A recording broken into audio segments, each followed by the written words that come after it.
Greetings to the owner of PSYCH and hiring managers as well. My name is Tatiyona Bridgewater and I am a freshman at Prairie View A&M University. Today I am going to be discussing the components of a job analysis and how it can benefit your company. A job analysis is gathering and studying information about job data in order to provide a thorough explanation of a specific role for your company. The purpose of a job analysis is to convey the process of what an individual is going to do with a job. A job analysis could be broken down into two main components. The first one determines the job tasks and identifies the knowledge, skill, ability, and other capabilities, which in other words is known as KSAOs. Those components of a job analysis can be broken down to successfully and accurately create a job description for your company. The job description process is complicated because you can't just dish out a set of vague bullet points to an upcoming manager. If a job description is not done accurately or vague, then it will create a conflict within your company, because if the description is vague, then a manager may view a task differently from what you as an employer are expecting of them. An imprecise job description will make your company be deemed as unorganized and all over the place, since the employees aren't meeting your expectations. In addition, the methods of job analysis plays a significant role as well. The first method is called direct observation. Direct observation is described as what can be observed or seen without too much analysis. An example of this would be your waiter greeting incoming guests into your establishment with a big smile on their face. The second method of job analysis is a job analysis questionnaire. This questionnaire can be utilized to determine how much information a candidate knows about what their responsibility is going to be, what tasks are at hand, and how difficult it may be. Another method of job analysis is job incumbent interviews. These interviews convey the whys of a task. An example of this would be, how should a kitchen manager should resolve a customer's complaints? The reason why is because if the kitchen manager knows how to diffuse conflict, this will convey their leadership skills, making them a good applicant for the role. I am going to transition over to the topic of adverse impact, which is also known as disparate impact. Adverse impact is a discriminatory action against a protected class that has negative consequences. Protected classes include an individual's race, color, religion, sexual orientation such as gender or identity, their national origin,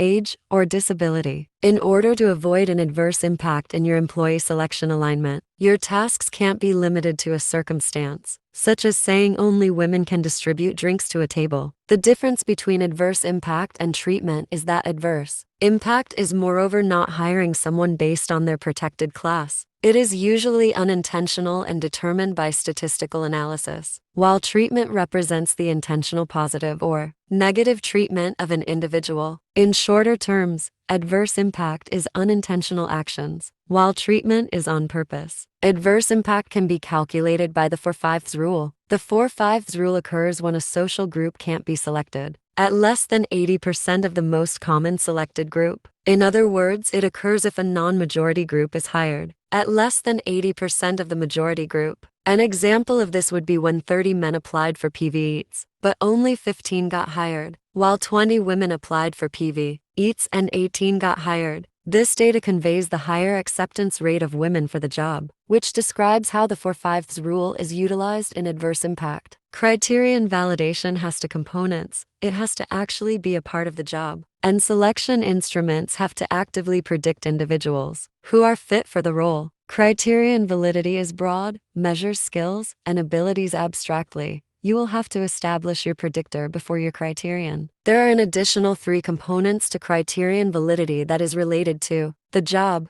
criterion deficiency, relevance, and contamination. They are used for predictors in order to be accurate when predicting criteria. As an owner of PSYCH or being a manager, you would run into false negatives and false positives. A false negative is when you would have a good worker, but judge them as not being qualified for the role. A false positive is a bad worker, but you decided to hire that individual instead. An example is a PSYCH general manager would have to know both components of a P&L, the deficiency which is not measured, and the contamination which is usually measured. A P&L is short for a profit and loss Excel sheet. Your general manager would not only find the what but also the why. An example of how a predictor measures relevance is a PVEATS manager getting evaluated on turnover rates and employee satisfaction. An example of a predictor that is distorted by contamination is a PVEATS server getting evaluated based on how many customers enter the establishment. This is contamination because it is not in their control. An example of a predictor that conveys deficiency is a PVEATS manager getting evaluated on training a new employee for 30 days, ignoring whether or not if the candidate can remember how to do a task correctly. Fire versus hire.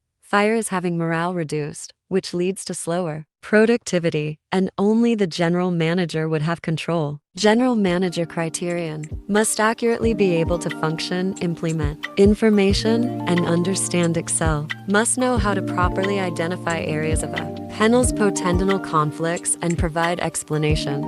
Must know how to operate all positions in PVEATS due to prior experience. Must have 3 to 5 years of experience of working with PVEATS. General manager description.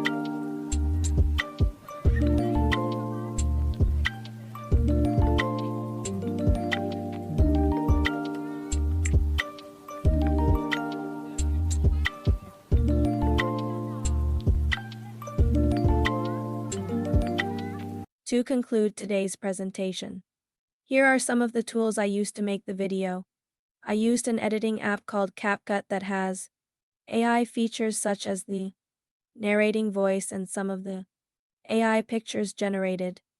All I had to do was implement my own words and utilize the AI tools to make it. This software can be implemented to make training videos by utilizing those visuals and the AI voice to help an employee understand information person to your company. Also, this app translated my voice into AI, the one that is speaking. Thank you for your time, and I hope I made a good impression for PVEATS to become a partnership with me.